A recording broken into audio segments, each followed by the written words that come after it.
Welcome to April 2021 instructional video number 2, and this is a video that I did already put on YouTube of the Black Stallion, but it's a great video and I want to go into much more detail than the YouTube video went into. I want to go into detail of the human traits and the techniques they use, my hand, the stick, my body, how I use all these techniques and what it means to the horse.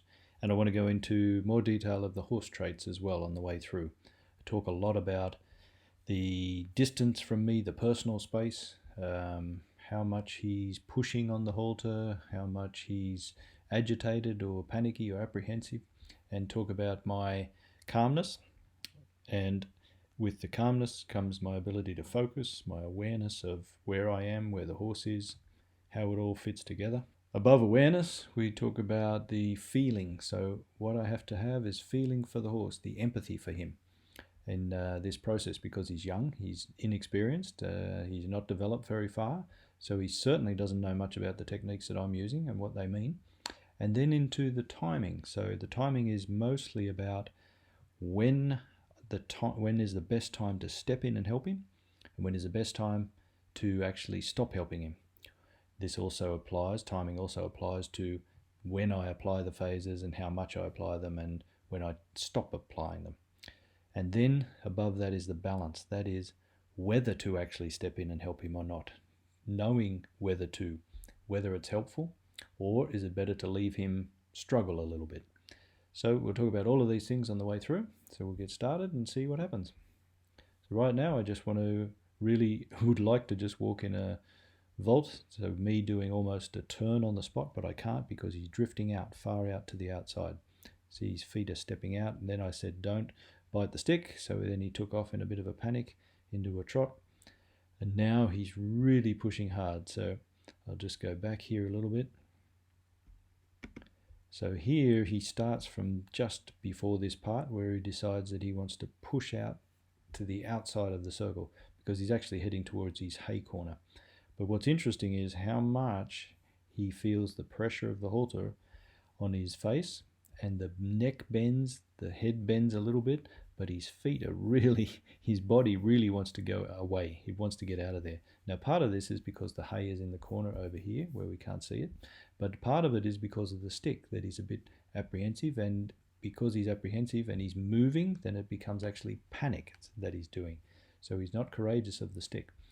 So then what's important is that I keep a steady feel on this halter and rope, and I do this by having a power position in my arm with an elbow at about 90 degrees, and I try to stay passive on my hand and arm, and I just use the balance on my feet. I drift with him when I need to, if I need to move a little bit. I can also allow the rope to slide out of my hand, but I don't at this point because he's not pulling that hard. And then the plan is that when he gets a little further on, and see here he goes from here, he goes, oh, I want to go further. Look, even his eye says I want to go further, his mouth says I want to go further, and you can see how much pressure's on the halter, and I've got hold of it. But I'm holding it one hand fairly easily, so he's not putting a lot of effort in to get out of there, and he's already started to decide to come back again. So he does one kind of final push off his right front leg, and then goes, oh, maybe I should look at you. And the plan here is that I don't keep pulling. So already you can see the rope has started to go loose because he's turned his head and neck, and now it's gone even more loose because he's come down and his feet have decided to kind of follow his head and neck in towards me just a little bit, and now even more you can see the rope get loose.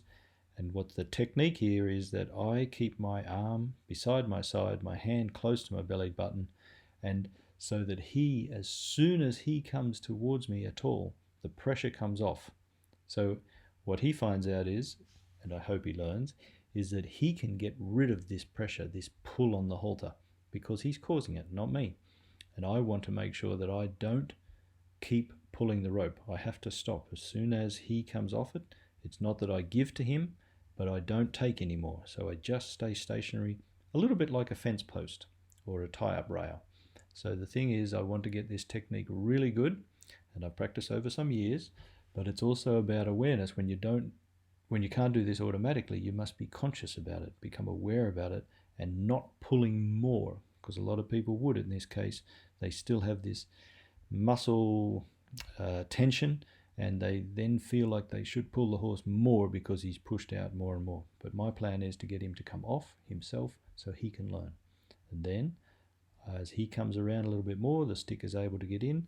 I don't have to keep following him out to the side now because he's got more on the circle, so I can get back to turning on my and walking on my circle. And then we go round, and then he decides that, okay, because I wasn't able to get away, maybe it's time to have a look at the stick and see whether we can have a bite of that. So look how far his legs are still going out of the circle slightly, but his body and his head, or the top of his body and his head and neck, say, I really should stay in the circle, but his feet want to go away. So now he's got the position pretty good. So he's got a good lean in. I'm almost able to put the stick on without drifting after him. So I just turn with him. The rope is loose. Everything is good. Just keep turning. I step around the circle with my right leg. The left one will follow. And then I just try to wait for him to settle. Here he decides to have one more little push on the halter. But we'll see how that goes. And then he says, maybe I should come in. And so what he does then on that side of the circle is he decides to stop. So here he decides to stop. And on the other side opposite, he decides that he wants to get out of the circle and go to the hay position.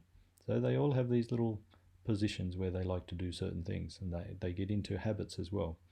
So here, where he stops, I want to make sure that I have empathy again for him. He's just had a kind of a big effort over this side. He got a bit panicky. He got a little bit pushy. Came through the circle here over to the side he's on now, and he said, I can take a slight rest. And I think about it from his point of view, wow, this was fairly emotional around here. Now if he can take a breather, I don't want to say to him, hey, get out on the circle and stay out there. I want to give him that slight pause, just minimal amount, and then allow him to go again. So my hand stays neutral here, my stick stays neutral, and says to him, it's okay, if you need to stop, no worries, we'll take just a really quick breath, and then I'll turn it into a please go. Now what I do here is I attempt not to put much feel on the rope. I just want to give him the idea to go here, because today I'm really using the stick. The plan is to use the stick or introduce the stick. Maybe this is only the second time, I think. So I want to use most of my support energy to say follow my body energy. That is, I've turned around the circle and said I want you to take the front end away from me and go into a circle, but I don't want to do it all with the feel on the rope today. I'll do that on another day, but here it's about the stick. So I just lead a little bit, stick says just go, and then as soon as he's gone, I put my hand into neutral and I start to walk a little bit with him. Now you can already see that he's thinking about heading out of the circle here again, so he's going to put some pushy on the halter because he's coming to his favourite part of the circle where he likes to push out. I try to keep the stick on passively, so it's just there as a friendly lengthening of my arm. And there, he didn't push out as much this time, and he even put a big effort in to get his head and neck in. So I took my hand back a little just so the rope was not too looped down, but not to pull on him at all. So I look at my focus here. I'm going around the circle. I can see out of my peripheral vision where I need to go in the circle. But the amount of circle, or the size of circle right now, is a little bit dictated by the black because he's pulling out and pushing in. So I want to have a focus on him mostly because I want to see what he's doing, where he's biting, what he's going to push on, whether he's pushing on me. So I want right now to focus on that. And there he comes around the circle, pretty good with his body, brings his head and neck a long way in. Now he's mostly going on the circle. You can see his legs are going pretty good here. And then he's got a little closer. So you can see right here my arm now is bent easily. The stick reaches him easily, even goes past his backbone on the side. So this starts to get just a little bit too close right here. And then he says, I think I'll slow down and have a look what goes on. So I raised the stick but didn't have to do much with it. And then he said, oh good, I can stop here. So again, I don't make a big thing of it. I just say, come on, please go. Hardly any feel on the rope at all, using the stick behind the survival line to say, come on, let's go. Now, what he did was he drifted out to the side again, rather than just going forwards. So then the rope came in contact. And again, I got my arm into a more power position down beside my side, my hands in front of my belly to try and get into power position. And I try not to move much when he's doing this, to try to be an anchor, a dragging, and get him to go. And then because he felt the feel on the halter, his hindquarter swung out. So I have to be aware of this, know what's happening, and don't bang on him because of this, because the halter said, hey, come and face me a little bit. So I can't make him wrong for taking his hindquarter out because he's moving, he's going somewhere, and he didn't pull much very hard on the halter. So empathy again for him. But my timing is, okay, bring the stick in and say to his face, nose, zone 1, and neck, zone 2, to go. And there was just a slight touch, and then he went. So now I drift with him just slightly sideways and forwards, slightly sideways and forwards, trying to keep my hand neutral. And what we're talking about here, where this sign has come up about set up boundaries, this is about the personal space. So on the other side there, I just said to him, don't face me, don't push on me, go around the circle. Now he's at a really nice space. I like this distance, where I can just put the stick on his back, the leather end, with my arm outstretched, and the rope is about the same length, so that he can be on the circle nicely. This is what I like for, especially for a not so trained horse, so that they're this distance away from me. So this is what I'm really looking for. I'm aware of how much distance there is between me and him, and I'm really aware of maintaining that distance. If he pulls out, the rope will come into contact. If he comes in, the stick will start to rhythmic on his side to say, hey, don't push on me, or give me space, maybe, not don't push on me. So here is really nice in the circle. This is perfect. And now he starts to get a little close, so the stick says, hey, please stay out in your position. So now here's something that's really important in the technique. As I bring and start to use the stick, what most horses do when you start to use a stick back here is they go faster, or they just continue forward. They don't necessarily go out.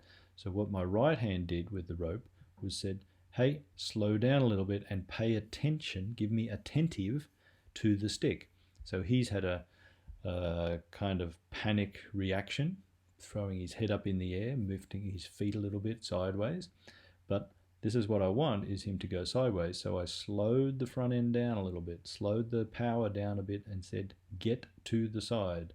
So I'll show you this again in full speed. And then because he reacted more, he got a little agitated, he went away, took the hindquarter away, so I had to drift with him a little bit. So I'll just take that back, do it in normal speed. So here, start to use the stick, don't push on me, slow the front down and get off me. And then we drift around nicely in the circle. This is now perfect. This is what I want, just like this. And so it was good enough in 5 or 6 steps, get the hindquarter away, and because he didn't push on me, I didn't ask for the backwards at that point.